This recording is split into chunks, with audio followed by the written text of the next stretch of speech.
What's up guys, it's Dave Marshall with the RC Marshall YouTube channel, and today we're going to be taking a look at the Arrows RC MiG-29. This is a twin 64mm EDF jet available through hobbyzone.com here in the United States.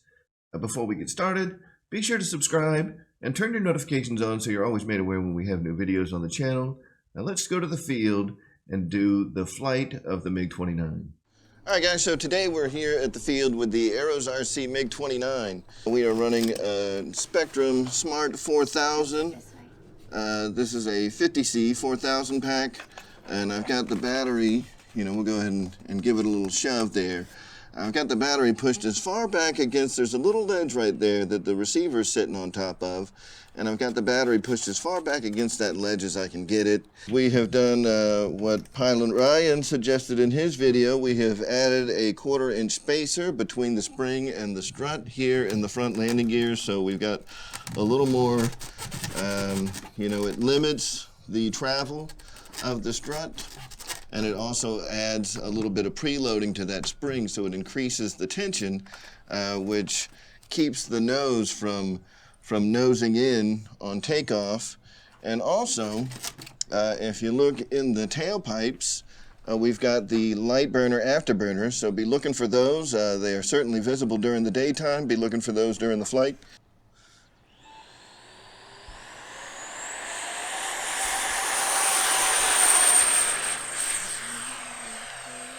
Bring the gear up. Oh, that was no flaps. Oops. All right, we got the MiG-29 up in the air. Beautiful flying plane.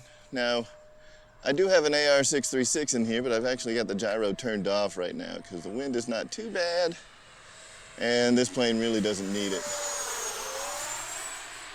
You can see those light burners up there in the exhaust nozzles. They look great even in the daylight.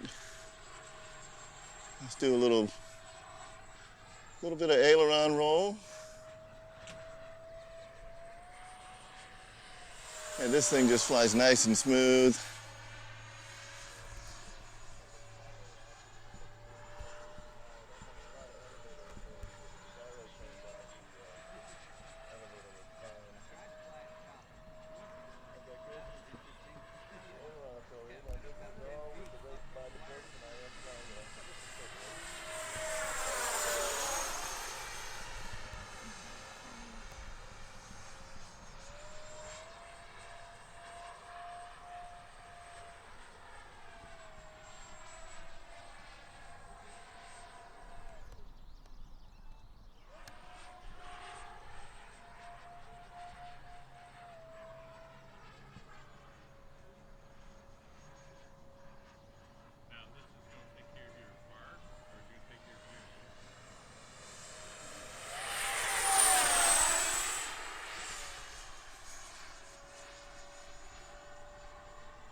All right, awesome flying airplane, guys. So that was 3 minutes and 6 seconds of usable throttle on the flight time. So we're at like 379s, 378s, which I am perfectly happy with.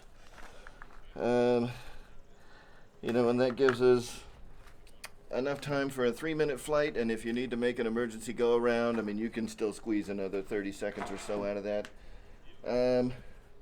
All right, so that's it for the flight. Now let's take it back to the studio and give you my final thoughts. All right, so a couple of final thoughts on the MiG-29. This is an awesome jet. You know, for the price, it's competitively priced with some other twin 64mm offerings out there. This does not come with a receiver, so you will have to provide your own receiver.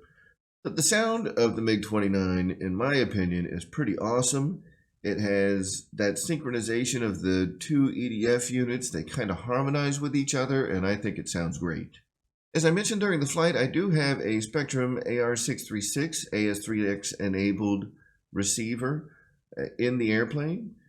For this flight, I had the AS3X turned off. The reason for that is I found that the elevator authority was lacking greatly, and turning the AS3X off made a tremendous difference in the amount of elevator authority I was getting. My recommendation would be, if you're going to be running a gyro-based receiver or even an external gyro in your MiG-29, to be very light on the elevator gains. But when you purchase this plane stock, it does have a very light spring on the front landing gear and some very stiff springs on the main gear. There are a few excellent videos on how to kind of tame the beast, because in its stock configuration, it does have a bit of a nose down attitude, which could make it difficult to get the plane up in the air if you're not running on a concrete or paved runway. There's some great suggestions made by Pilot Ryan Media, RC Informer, and RC Geek as to how to get the airplane to have more of a nose up or at least level attitude. The only model that I have done to my MiG-29 was adding a 1/4-inch spacer to the front landing gear as suggested by Pilot Ryan Media. However, if you look at the RC Geek, he also recommends putting some lighter, like ballpoint pin springs in the main landing gear, and I may try that as well.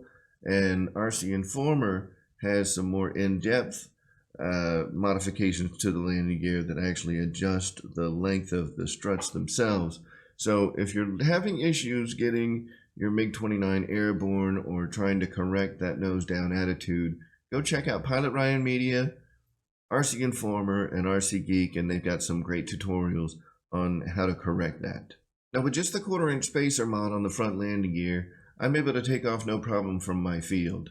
I do have a 400-foot paved runway that's very smooth, so if you have, you know, anything less than that, if you've got grass or, you know, a bumpy runway, anything like that, I would highly recommend going and checking out some of those other mods that can help you get this plane up in the air.